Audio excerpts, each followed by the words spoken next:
Okay, my name is Stephanie Roberts. I am a counselor at NCSAC Crossroads, and I am interviewing my friend, colleague, boss, Mr. Wesley Harrison, who is our executive director. That means he's the guy that runs the show. I'm doing this interview to try and practice my interviewing skills, which I guess would be something that I do need to brush up on, considering motivational interviewing is our primary counseling technique. But if you feel uncomfortable at any time, you can stop this. Okay.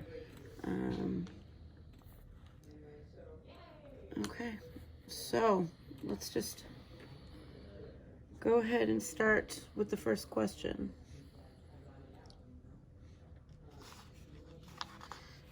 Hold on.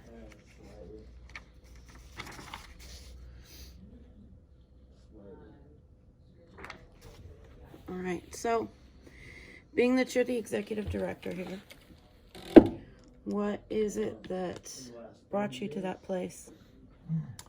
Well, I started my journey here at North Coast Substance Abuse Council over 6 years ago. When I first applied for the administrative assistant job, I was looking to start work in substance use disorder field in whatever fashion I could. My original dream was to become a SUD counselor. That was always the plan when I began, and I ended up here at Crossroads in that role of administrative assistant, where I began helping with the transition of a merger that was going to be happening. We had intended on merging with Alcohol Drug Care Services in that period of time, and my job was just to make that transition smooth. So I was told by the current executive director, just basically do the job functions of administrative assistant, but also handle all of the transition work that was going to be happening from ADCS and Crossroads coming together. So that means I would be attending the meetings, I would be taking the notes, I would be bringing feedback to the board and things like that. So after 6 months went by, the transition hadn't happened yet. There were some delays. So I was actually hired on for 6 more months in the form of intake coordinator. So they'd actually moved my position from just administrative assistant helping with the transition to now the recruitment of clients, which actually was a very wonderful portion of the job. I mean, that's where I ended up finding a lot of my passion. Was in helping individuals receive services. It was probably the greatest thing I felt like I could do at the time, was when a person would call needing help and I was actually able to connect them with residential drug treatment. Like, it was a really rewarding base of the job. So that took about a year of my life. In that process, in that year of being intake coordinator, it was becoming more and more clear that the merger wasn't going to work out. And there were things around that merger, like the executive director retiring out and the merger not happening, that led me to the position I'm in now, because I became acting administrator after the merger did not happen. And I was supposed to just be the interim while we found an executive director, and I was supposed to be the one who trained the executive director. And throughout that process of being the acting administrator, I was offered the job, and lo and behold, 4 years later, I'm still the executive director. Crossroads is still my favorite place in the world, and I'm still connecting people to services. So I was here for that whole thing that happened when they made you the executive director, and the merger decided it wasn't going to go through, and they were interviewing people that they wanted for the position, and the staff that was there then, I think you and I are the only ones that are still here from those days. The staff that was here then, we were all going to the board and to the executive director that retired and telling them, why don't you put Wes in that position? And they did, lo and behold, thank goodness. But I've noticed that you do your job a lot differently than other executive directors that I've worked with. Like, I worked with John McManus, I worked with Arlette, and their approaches are completely different than yours. They have where they categorize things. There's little work and big work, and they feel their job is to address the big work.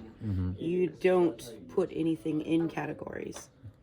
You make sure that all of the clients have access to you the same as any of the staff would. You don't treat anything as if it's unimportant or below you. So I want to know, how exhausting is that for you? Like, how do you manage doing that? Like, because I find myself pushing off tasks and stuff that I just don't have the time or the time to do, and I find myself like putting them off on other people and stuff sometimes, but like, I've never noticed you doing that. I would say it's a soft balance of self-care. I also find the importance of the little things, because it's the little things that really revitalize my passion for the work. It is those little conversations you have with the client where they talk about how they just got the job interview and they're nervous about it. It's those little moments that feed all of this stuff. If you only focus on the big work, if you only focus on the back end stuff, if you're only working on policy, if you're only working on all that, you lose sight of why it is you do what you do. And I can tell you, the best advice I can give anybody out there getting into this field is you got to get out and down in with them, right? You got to have the client in your space, and you got to be in the client space. Always make it a welcoming environment so people know that they can come to you, so that way you can have those experiences with individuals. You do that really well. I notice you always have a person in your space. You have a comfortable chair in your cubicle, and I always see clients in your space. You already do that. It's just getting down there and that small stuff, that rewarding stuff that you get to experience. It's like the fuel that keeps us going, and I would have to say that if I were to rob myself of that experience, I might just end up being an executive in an office, just closed off, filling out paperwork and punching the cards. And I don't want to be that, I like being as involved with everybody, so I never feel detached from what's going on here at Crossroads. Feeling a part of and feeling equal is super important. Making sure staff feels equal, making sure clients feel equal, that there isn't this separation of who is what, and there is nobody lower than or less than or more than here at Crossroads, which goes a long way to build the culture that we have here. Yeah. I've noticed that we also seem to have an ever-evolving model of treatment that we do. Mm-hmm.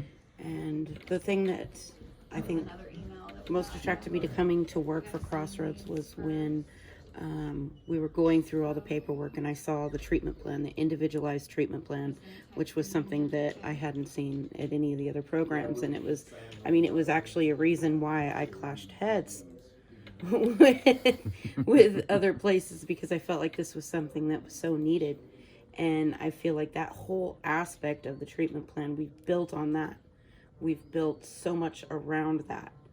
And that's where the clients are not people to be put into these little shapes and told this is what you're supposed to do. Mm-hmm. We recognize and we validate and we appreciate and build from the people that are coming to us as who they are, and not putting them in a position of trying to conform to something that we feel they should be.